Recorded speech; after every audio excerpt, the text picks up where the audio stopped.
I use Facebook myself for my private life, keeping in touch with some friends in France and around the globe. But I don't know how you could use it with a class. Marie Guillaumarc is a French teacher at Cavendish School in East Sussex. She's been teaching for 5 years.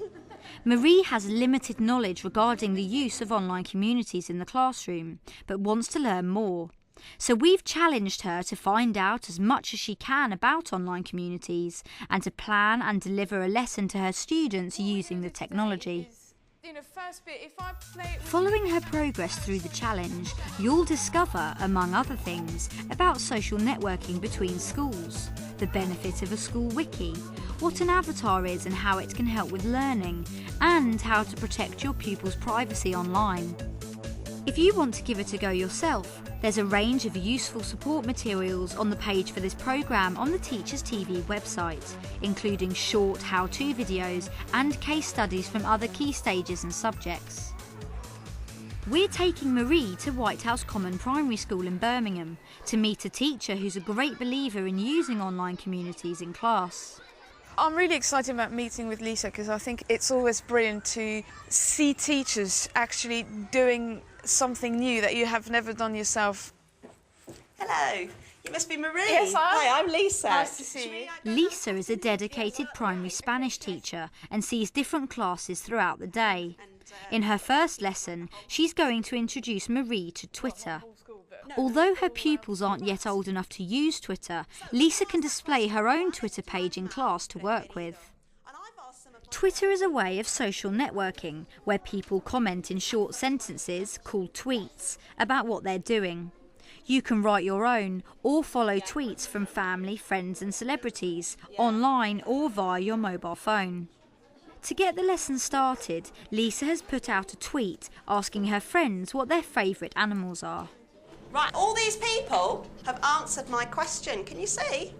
So we've got Krisha says, my favourite animal is an eagle. Kenny says, the dog. My favourite animals are chickens. This lady lives in Turkey. And she's answered our question. Can you see what she's written? She says, mi animal preferido es un gato. Can anyone guess what they think that might mean? In the Year 3 lesson, we used Twitter as a way of kind of starting the lesson and drawing the kids into the topic. Yep. Taking it beyond what their favourite animals might be and perhaps bringing in the outside world into it. And it was really useful, I think, because some people tweeted in Spanish. So rather than teaching the children some words, I could just point to the board and say, what do you think that is? Lisa is now off to visit her Year 4 class, who are working on an e-languages project. It's an interesting example of making the most of online communities. The e-languages website is one place that encourages e-twinning, where projects are set up and responded to by an online community of schools around the world. Lisa has found a teacher in Argentina who has set up a project asking teachers and pupils what their school is like. In pairs, I'd like you to do me a PowerPoint slide or a Word document about your school.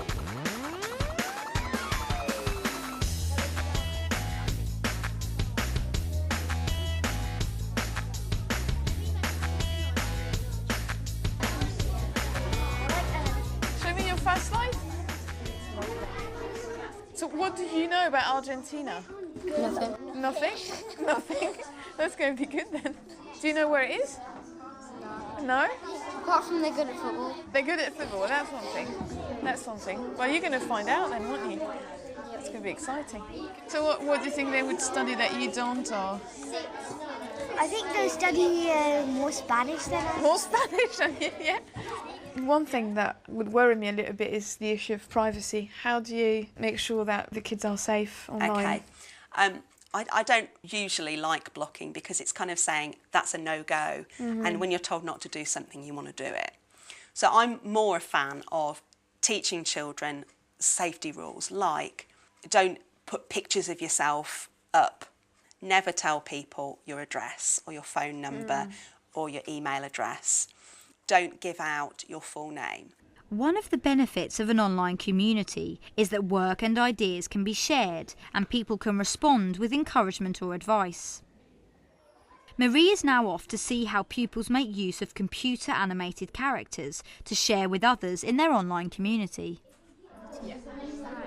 They use a free service called Voki that allows the user to create their own personalised speaking characters or avatars. Today, pupils are recording Spanish tongue twisters that their avatars will speak. Calaron, calamera, calaron, calamera, calaron, calamera.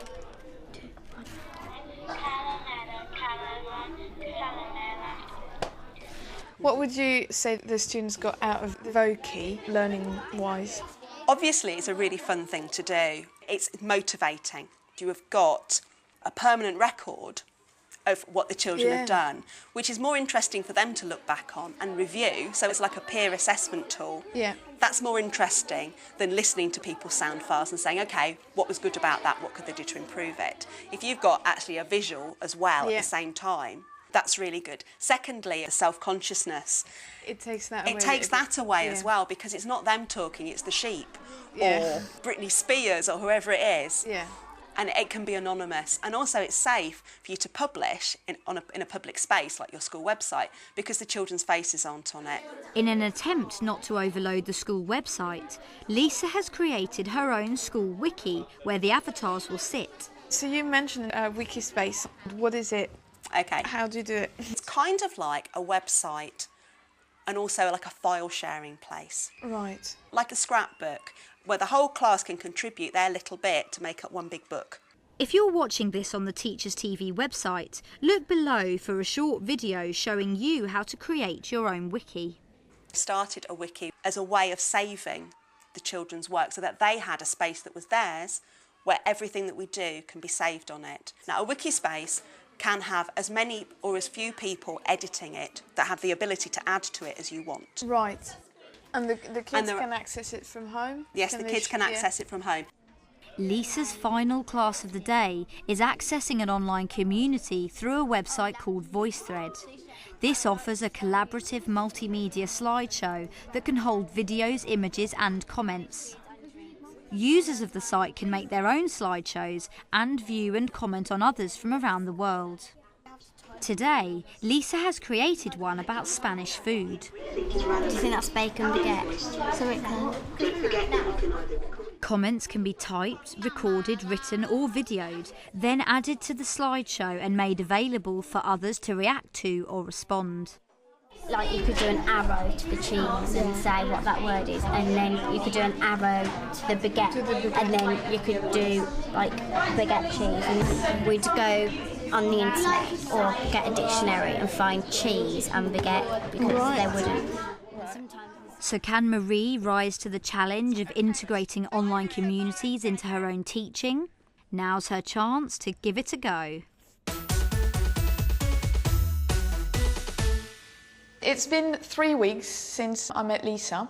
There were a few issues. Twitter is blocked on the school website, so I can't use this. I don't really have that much access to ICT rooms, so it was all fully booked. So that was a bit of an issue. Hopefully this will be better next year. Despite these difficulties, Marie has managed to negotiate access to an ICT room and has created a lesson where students will talk about their summer holidays. Marie is hoping the use of avatars will enhance the lesson and boost the students' confidence when speaking French. Have a look at the document on the R drive called Voki Instructions and let me know if you have any questions. Having written her own set of instructions for the pupils to follow, Marie is now free to concentrate on pronunciation with individual pupils before they make their recordings. Is it the QUE that annoys you? It sounds like a K. Sounds like a K. Is that pish? Yeah, that's it. Okay. If you're watching this on the Teachers TV website and would like to see Marie's lesson plan, take a look below. Je suis allé à Sweet and Sweet, je suis allé à... Je suis allé à la planche, nous sommes allés en ville, nous avons acheté un chocolat. Once the recordings have finished, the students create their characters, and these can be embedded into Marie's brand new school wiki. I think I remember setting the wiki space up literally the day after I went to Birmingham. because it was fresh in my mind and I could play with it before going to school and showing it to the kids. And I wanted to introduce the Year 8s to the Vokies, I wanted them to see where their Vokie would go and how they can access it from home, so they knew why they were doing it. So these are 2 of the Vokies that they've done. Mardi, nous avons fait du camping. Aussi, je suis à la plage, puis je suis à la parc d'attractions. One of them is not perfect at French by any means, but I don't think he would have stood up in front of the class and actually delivered that speech. But the fact that it's a character doing it made it fine. And what do the students think of using the avatars in their French lesson? Really enjoy it. Normally we would just read textbooks and learn to test, which is good for learning. But we thought it'd be good to just have a little chat. Because we still read it, but it's more fun and we get more enthusiastic by doing this instead of in the textbooks. It's practical, get to learn. We can view it from home, and also it's an advantage because our parents can see it and what we're learning in school and how we're progressing in a way. Marie has also been using the eLanguages website.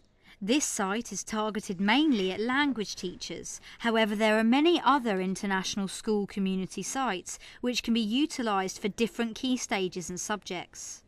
So one of the projects I've got that I've created on eLanguages is Singing in the Foreign Language project. So students in France send us a song, they sort of challenge us to sing it.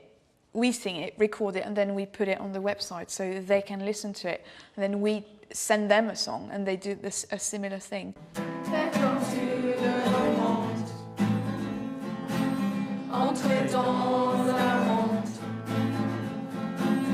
The song that we just recorded is being put on a website, and other people around the world who speak French can go on the website, look at it, and give us feedback. And then they can try and have a go at doing their own song. We were asking and checking how to pronounce words because some of them are quite difficult, but we get help, so it's all good. It makes a difference doing something that other people around the world will know we've done, because we know from that how well we have done. And because we're learning something new, it's quite an achievement for us because at least we can speak French kind of thing, so it's a good thing.